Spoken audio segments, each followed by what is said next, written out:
Hello students, कैसे हैं आप। ये बड़ा यूपीएसआई, यूपीपी, लेखपाल और जितने भी वनडे एग्ज़ाम होते हैं उसका सेकंड वीडियो है। इससे पहले हम मोस्ट इंपॉर्टेंट क्वेश्चन आपके लिए डाल चुके हैं पहले वीडियो में।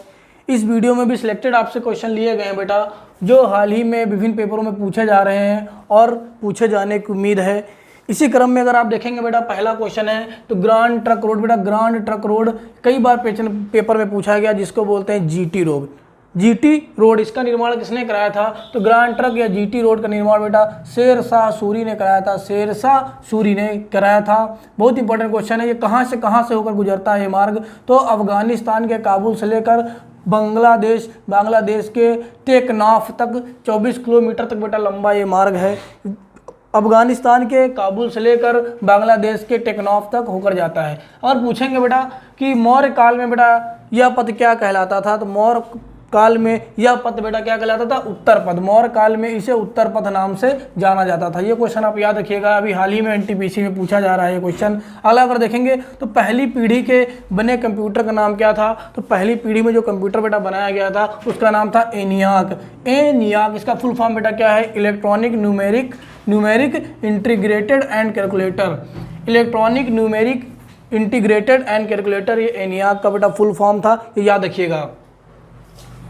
अगला अगर देखेंगे बेटा, सबसे कम जनसंख्या भारत में कहाँ है? सबसे कम जनसंख्या भारत के किस राज्य में है? तो सबसे कम जनसंख्या आपके सिक्किम में है और सबसे ज़्यादा जनसंख्या आपके बेटा उत्तर प्रदेश राज्य में है। ये भी याद रखिएगा, ये भी क्वेश्चन पूछा जा रहा है खूब ज़्यादा। अगला देखेंगे बेटा, अभी हाल ही में कुछ बैंकों का विलय कर दिया गया है, जो बहुत ज़्यादा इंपॉर्टेंट क्वेश्चन आपके लिए हो जाता है बेटा। देखो बैंकों का विलय बेटा इसलिए किया जाता है, क्यों? क्योंकि आपको पता होना चाहिए, अगर बहुत ज़्यादा बैंक होंगी तो अंतर्राष्ट्रीय लेवल पर और भारत लेवल पे भी वो प्रतिस्पर्धा नहीं कर पाएंगी। अगर एक बैंक होगी लेकिन वो बड़ी बैंक अगर होगी तो ना केवल वो भारत बल्कि अन्य देशों में वो प्रतिस्पर्धा कर पाएगी। तो इसीलिए कई छोटी छोटी बैंकों को मिलाकर एक बड़ी बैंक बनाया दिया जा रहा है, जिससे जो विदेशी बैंक आ रही हैं हमारे देश में उनसे प्रतिस्पर्धा हमारी बैंक के कर पाएँ। तो इसीलिए ये परियोजना बेटा शुरू की गई है। तो पहला क्वेश्चन देखोगे, bank of Baroda. Bank of Baroda में बेटा किन बैंकों का विलय किया गया है? तो विजया बैंक एवं देना बैंक। दो बैंक हैं बेटा आपकी, विजया बैंक एवं देना बैंक। इनका विलय बेटा किसमें कर दिया गया है? बैंक ऑफ बड़ौदा में कर दिया गया है। नेक्स्ट क्वेश्चन आप देखोगे कि पंजाब नेशनल बैंक में बेटा किसका विलय किया गया है? तो पंजाब नेशनल बैंक में ओरिएंटल बैंक ऑफ कॉमर्स और United bank of India. Oriental bank of commerce एवं यूनाइटेड बैंक ऑफ इंडिया, इन दोनों का विलय किसमें कर दिया गया है? पंजाब नेशनल बैंक में। नेक्स्ट क्वेश्चन अगर देखोगे बेटा, केनरा बैंक में किसका विलय कर दिया गया है? तो सिंडिकेट एक बैंक है, सिंडिकेट बैंक, इसका विलय किसमें कर दिया गया है? केनरा बैंक में कर दिया गया है। यूनियन बैंक ऑफ इंडिया में किसका विलय किया गया है? तो दो बैंक हैं आपकी, एक आंध्रा बैंक है और एक कारपोरेशन बैंक है। दो बैंकों का विलय किसमें कर दिया गया है? यूनियन बैंक ऑफ इंडिया में कर दिया गया है। फिर नेक्स्ट क्वेश्चन अगर देखोगे, इंडियन बैंक में किसका विलय कर दिया गया है? तो जो आपकी इलाहाबाद बैंक है इसका विलय बेटा किसमें कर दिया गया है? इसका विलय इंडियन बैंक में कर दिया गया है। ये भी आप याद रखिएगा।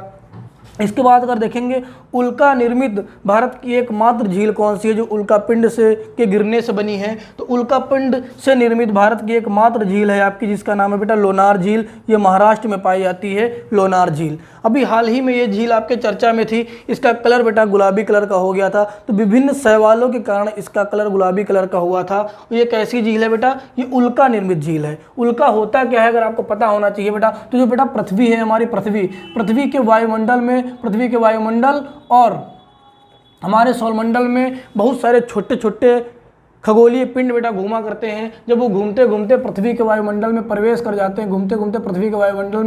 जाते हैं, तो पृथ्वी में बेटा एक बल पाया जाता है जिसका नाम है गुरुत्वाकर्षण बल। तो गुरुत्वाकर्षण बल के कारण ये बेटा जो खगोलीय पिंड होते हैं ये पृथ्वी की ओर खींचे चले जाते हैं, तो इनको बेटा क्या नाम दिया जाता है? इनका नाम उल्का कहा जाता है।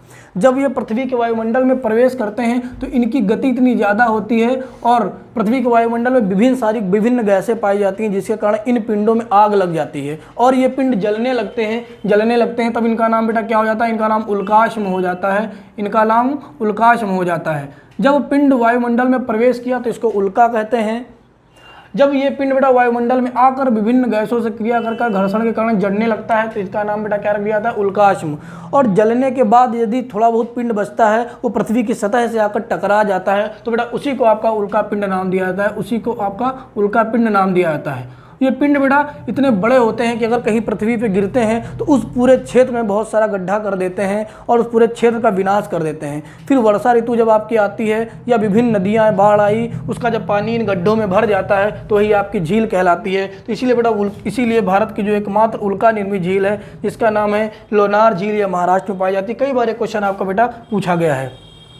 बेटा इस झील की उत्पत्ति को लेकर विवाद है, कई बुकों में आप पा जाओगे कि ज्वालामुखी निर्मित झील भी मानी जाती है, लेकिन आपको पता होना चाहिए कि भारत ये महाद्वीप में भारत के अंदर ज्वालामुखी नहीं पाए जाते हैं।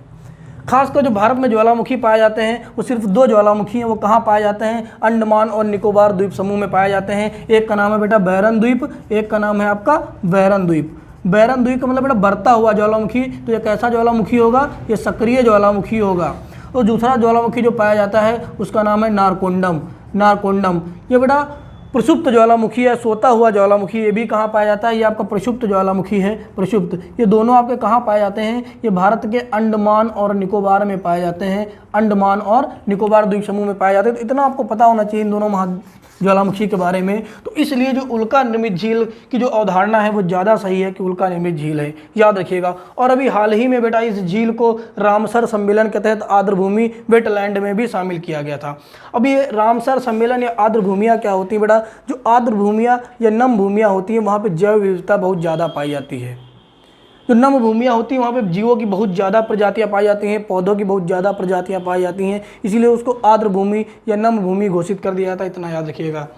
अगर अगला आप देखेंगे बेटा, ये क्वेश्चन भी बहुत बार पूछा जा रहा है कि जब मोदी जी चुनाव जीते थे सन 2014 में और अभी हाल ही सन 2019 में जीते हैं, तो पहली यात्रा किस देश की थी। तो याद रखिएगा, सन 2014 में जब मोदी जी चुनाव जीते थे तो पहली विदेश यात्रा इन्होंने भूटान की थी, और जब अभी 19 के जीते हैं तो पहली विदेश यात्रा इन्होंने मालदीव देश की है। ये दोनों क्वेश्चन आपके NTPC में पूछे गए हैं। तो याद रखिएगा, सन 2014 में पहली विदेश यात्रा भूटान देश की और सन 2019 में पहली विदेश यात्रा मालदीव देश की। अगला क्वेश्चन अगर आप देखेंगे कि भी हाल ही सन 2021 में आपके पद्म पुरस्कार दिए गए हैं, जिसमें से आपका जो पद्म विभूषण, ये भारत का दूसरा सर्वोच्च सम्मान है, पहला भारत रत्न होता है। तो भारत का जो दूसरा सर्वोच्च सम्मान है पद्म विभूषण, ये अभी बेटा एक विदेशी हैं जिनका नाम है जापान के शिंजो अबे हैं। जापान के बेटा शिंजो अबे जी हैं, जिनको बेटा क्या किया गया है, अभी इनको पद्म विभूषण का सम्मान दिया गया है। ये वहाँ के प्रधानमंत्री हैं, पूर्व प्रधानमंत्री, इनको बेटा कह सकते हैं पूर्व प्रधानमंत्री हैं। ये पूर्व प्रधानमंत्री, जापान के ये पूर्व प्रधानमंत्री हैं,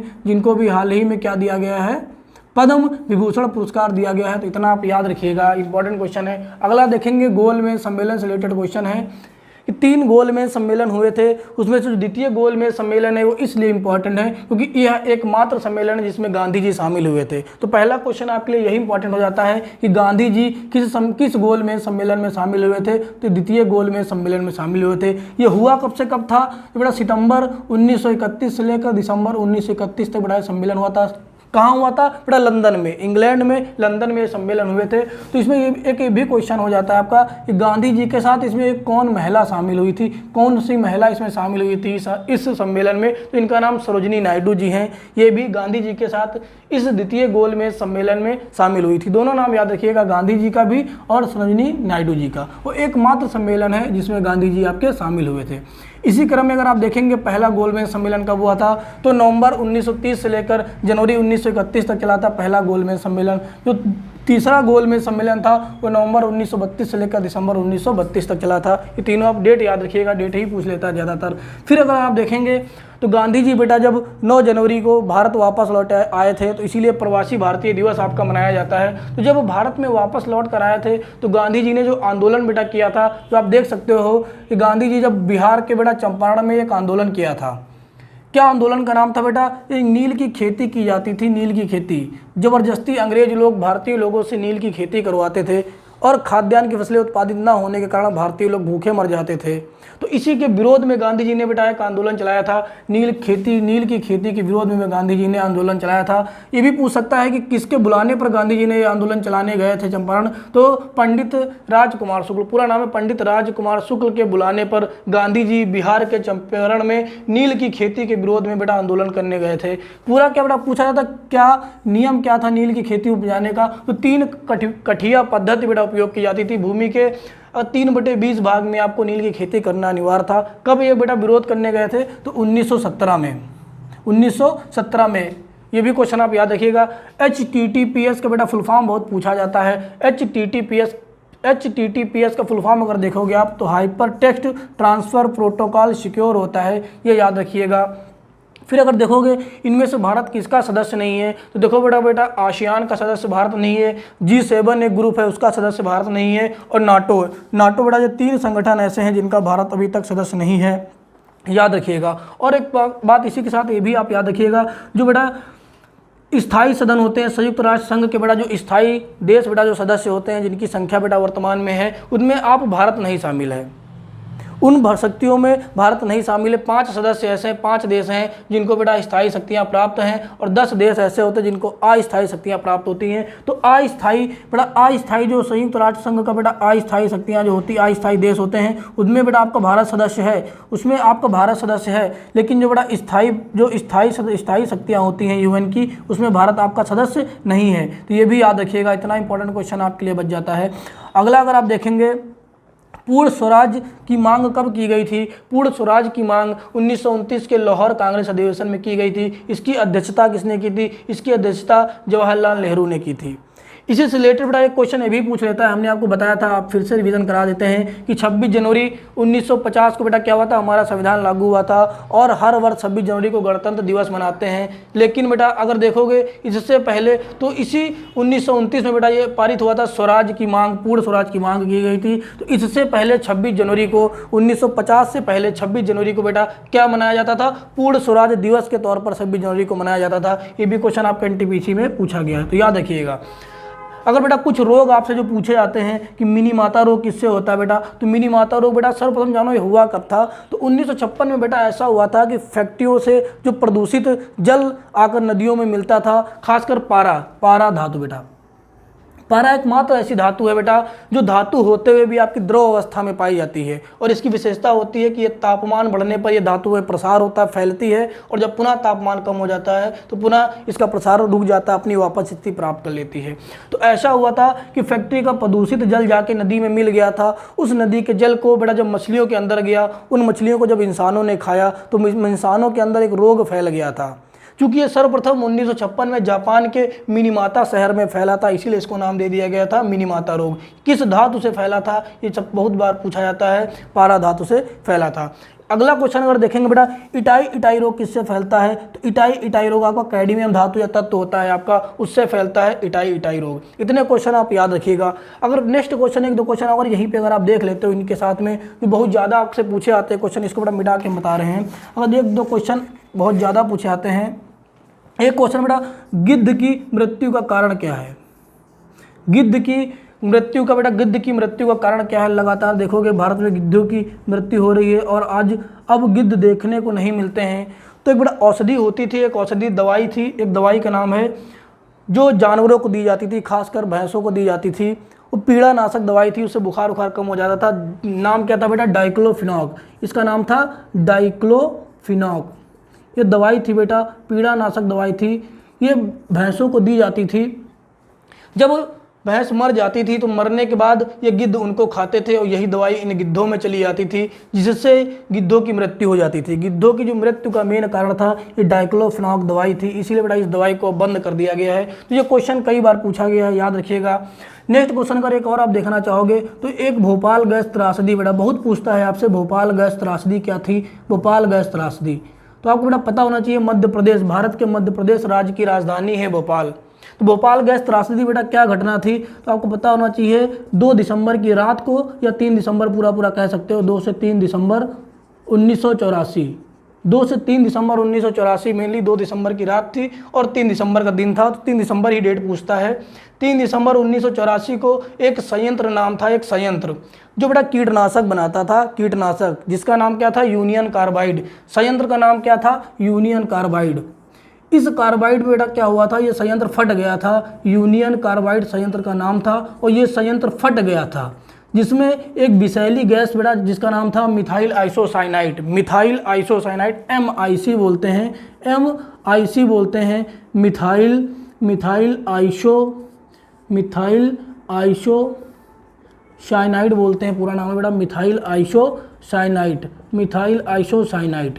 इस गैस का बेटा रिसाव हुआ और हजारों की संख्या में लोग जो वहाँ पे काम कर रहे थे तुरंत मर गए, और इसके आसपास के जो क्षेत्र में लोग गांव में रहते थे उन भी मर गए।